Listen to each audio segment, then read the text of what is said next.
বিশ্বনবীর হাদিস শুনলেন উম্মে সালামা রাদিয়াল্লাহু তাআলা আনহা। ওনার স্বামী হলো আবু সালামা। মজার ঘটনা খেয়াল করে শুনেন আমার প্রিয় কলিজার টুকরা ভাইয়েরা। কানগুলো খরগোশের কানের মতো খাড়া করে আমার দিকে তাকান। সাইয়্যিদাতুনা উম্মে সালামা রাদিয়াল্লাহু তাআলা আনহা, ওনার স্বামীর নাম আবু সালামা। শ্রেষ্ঠ দম্পতি, শ্রেষ্ঠ ফ্যামিলি। প্রথমে হিজরত করেছিলেন হাবাসায়, পরে হিজরত করেছেন মদিনায়। উহুদ যুদ্ধের পরে ওনার স্বামী আবু সালামা ইন্তেকাল করলো, শহীদ হলো। সুবহানাল্লাহ পড়েন। যখন আবু সালামা ইন্তেকাল করলো, উম্মে সালামা রাদিয়াল্লাহু তাআলা আনহা কেঁদে কেঁদে হয়রান। আর নবীর শিখানো বাণী অনুযায়ী তিনি বারবার পড়ছিলেন ইন্না লিল্লাহ। কি পড়ছিলেন? জামু কি হরমু এগুলো বলে নাই, কি বলছে? ইন্না লিল্লাহ। যেহেতু বিশ্বনবী বলেছেন কেউ যদি বিপদের প্রথম ধাক্কায় পড়ে ইন্না লিল্লাহি ওয়া ইন্না ইলাইহি রাজিউন, আল্লাহুম্মা আজুরনি ফি মুসিবাতি ওয়া আখলুফ লি খায়রাম মিনহা, তাহলে এই বিপদে যে সে যা হারালো তার চেয়ে শ্রেষ্ঠ কিছু দিয়ে আল্লাহ তার বদল দিয়ে দিবে। এই হাদিস শুনে উম্মে সালামা রাদিয়াল্লাহু তাআলা আনহা ওনার প্রাণ প্রিয় স্বামী আবু সালামার ইন্তেকালের পরে চোখের পানি ছাড়ে আর পড়ে ইন্না লিল্লাহি ওয়া ইন্না ইলাইহি রাজিউন, আল্লাহুম্মা আজুরনি ফি মুসিবাতি ওয়া আখলুফ লি খায়রাম মিনহা। বারবার এই দোয়া পড়ে চোখের পানি ছাড়ে, এই দোয়া পড়ে চোখের পানি ছাড়ে। আর মনে মনে বলে আবু সালামার মতো ভালো মানুষ মদিনাতে নাই, আবু সালামার চেয়েও ভালো মানুষ মদিনাতে নাই। তার চেয়ে ভালো মানুষ কি করে আল্লাহ তাআলা আমারে দিবে? তার চেয়ে ভালো মানুষ তো আমি মদিনাতে দেখি না। চোখের পানি দিয়ে বুক ভাসায় আর নবীর হাদিসের উপর আমল করে পড়ে ইন্না লিল্লাহি ওয়া ইন্না ইলাইহি রাজিউন, ইন্না লিল্লাহি ওয়া ইন্না ইলাইহি রাজিউন। পড়তে পড়তে চোখের পানি ছাড়ে আর চিন্তা করে বিশ্বনবী বললেন এই দোয়া পড়লে যেটা হারালাম তার চেয়ে ভালো কিছু দিয়ে আল্লাহ পুরস্কার দেয়। আবু সালামার চেয়ে ভালো মানুষ মদিনার মধ্যে আর কে হতে পারে? কি আজীব তামাশা, কি অবাক করা ঘটনা। কিছুদিন পরে দেখা গেল সাইয়্যিদুল মুরসালিন রাহমাতাল লিল আলামিন স্বয়ং বিশ্ব নবী উম্মে সালামাকে বিয়ের প্রস্তাব পাঠিয়েছে। স্বয়ং বিশ্ব নবী উম্মে সালামা রাদিয়াল্লাহু তাআলা আনহাকে বিয়ের প্রস্তাব পাঠিয়েছেন। উনি রাজি হয়ে গেলেন, বিয়ে হয়ে গেল। উনি হয়ে গেলেন উম্মুল মুমিনিন, আমাদের মা, পুরো মুসলিম উম্মার মা। চিৎকার করে বলেন আল্লাহু আকবার। তাহলে আমার প্রাণ প্রিয় ভাইয়েরা, বিপদে পড়লে আমরা পড়বো ইন্না লিল্লাহি ওয়া ইন্না ইলাইহি রাজিউন, আল্লাহুম্মা আজুরনি ফি মুসিবাতি ওয়া আখলুফ লি খায়রাম মিনহা। পড়বেন? পড়বেন না? যারা যারা বিপদ আসলে এই দোয়াটা পড়বেন এখন থেকে আওয়াজ করে ইনশাআল্লাহ বলেন। যা হারাইছেন তার চেয়ে শ্রেষ্ঠ জিনিস দিয়ে বদলা দিবে কে? বিশ্বাস হয়? একটু সন্দেহ লাগে মনে হয়, একটু সন্দেহ আছে?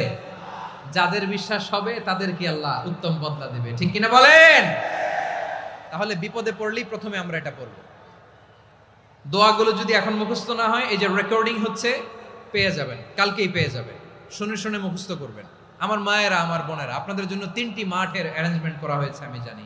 আপনারাও এই দোয়াগুলো পড়বেন, আপনার স্বামীকে শেখাবেন, সন্তানকে শেখাবেন, আপনার পুরো পরিবারটাকে জান্নাতের টুকরো বানিয়ে দিবে কে? তাহলে বিপদ আসলে প্রথমে কি পড়তে হবে এটা জেনে গেলাম। এরপরে বিপদ আসলে নিজেকে কি করে আল্লাহর কাছে সঁপে দিতে হয় এটাও জানার দরকার আছে না নাই? বিপদে প্রথমে ইন্না লিল্লাহ পড়লাম, ধৈর্য ধারণ করলাম, বিপদ থেকে উদ্ধারের সর্বোচ্চ চেষ্টা করলাম। আমার কাজ যখন শেষ তখন আমি আমার এই বিষয়টা আল্লাহর কাছে সঁপে দিব।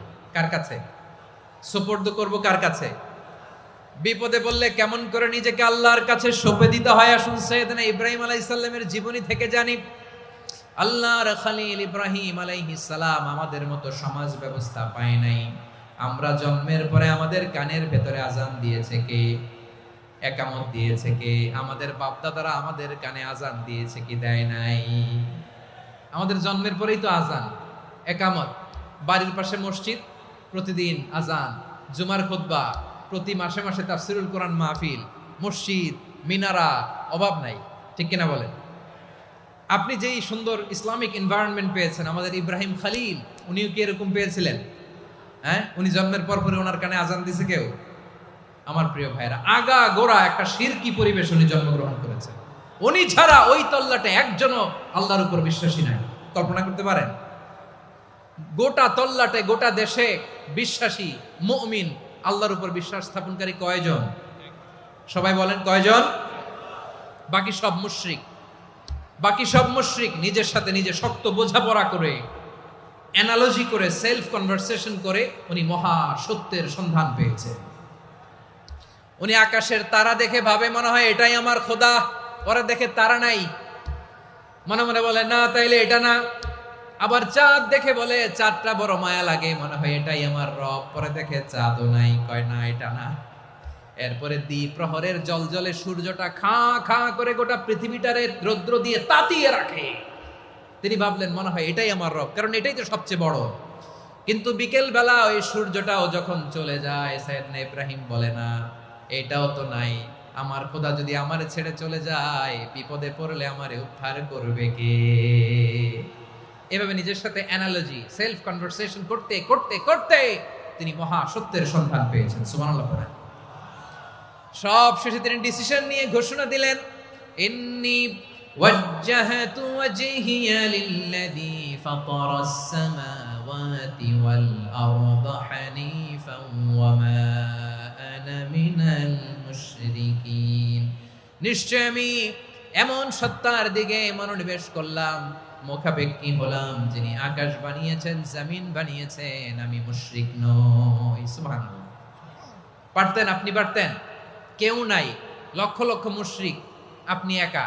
ওনার মতো এরকম বিচক্ষণতা দিয়ে আল্লাহরে খুঁজে পাইতে পারতেন আপনি? কি নবী ছিল, আল্লাহকে খুঁজে পেয়েছে। যখন আল্লাহর ইবাদত শুরু করলো, এই কথা ছড়ায় পড়লো চারদিকে। নমরুদ সাইয়েদনা ইব্রাহিমকে ডেকে পাঠালেন। নমরুদ বলে, ইব্রাহিম তুমি নাকি মূর্তির পূজা না করে কোন নতুন রবের ইবাদত করো, কে তোমার রব? সাইয়েদনা ইব্রাহিম বললেন, রব্বি আল্লাযী ইউহয়ী ওয়া ইউমীত, আমি এমন রবের ইবাদত করি যিনি জীবন দেন, যিনি মৃত্যু দেন। নমরুদ বলে, তাই নাকি? তোমার রব জীবন দেয়, মৃত্যু দেয়? আর এটা তো আমি দেই, আমিও তো জীবন দেই, আমিও তো মৃত্যু দেই। সাইয়েদনা ইব্রাহিম বললেন, কেমন করে তুমি জীবন দাও, মৃত্যু দাও, একটু দেখাও তো। নমরুদ জেলখানা থেকে দুজন কয়েদিকে ডেকে আনলো, কয়েদি এনে অর্ডার করলো, একটাকে এখনই শিরোচ্ছেদ, হেড অফ, ডেথ পেনাল্টি, মৃত্যুদণ্ড দেয়া হলো, ফিনকি দিয়ে রক্ত বেরোলো।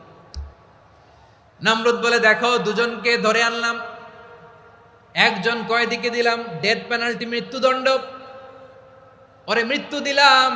আরেকজন যে দাঁড়িয়ে আছে, চাইলে ওরেও আমি মৃত্যুদণ্ড দিতে পারি, কিন্তু না, ওরে আমি দিব না, ওরে আমি বাঁচাইয়া দিলাম, ছেড়ে দিলাম, মানে জীবন দিলাম।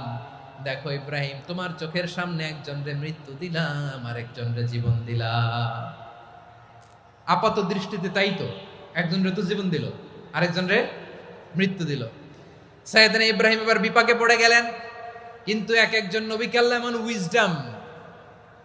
এমন উইজডম বিচক্ষণতা দিয়ে এই জমিনে পাঠিয়েছেন, মুহূর্তের মধ্যে আল্লাহর খলিল ইব্রাহিম বললেন, ফাইন্নাল্লাহা ইয়াতি বিশ-শামসি মিনাল মাশরিকি ফাতি বিহা মিনাল মাগরিব ফাবুহিতাল্লাযী কাফার।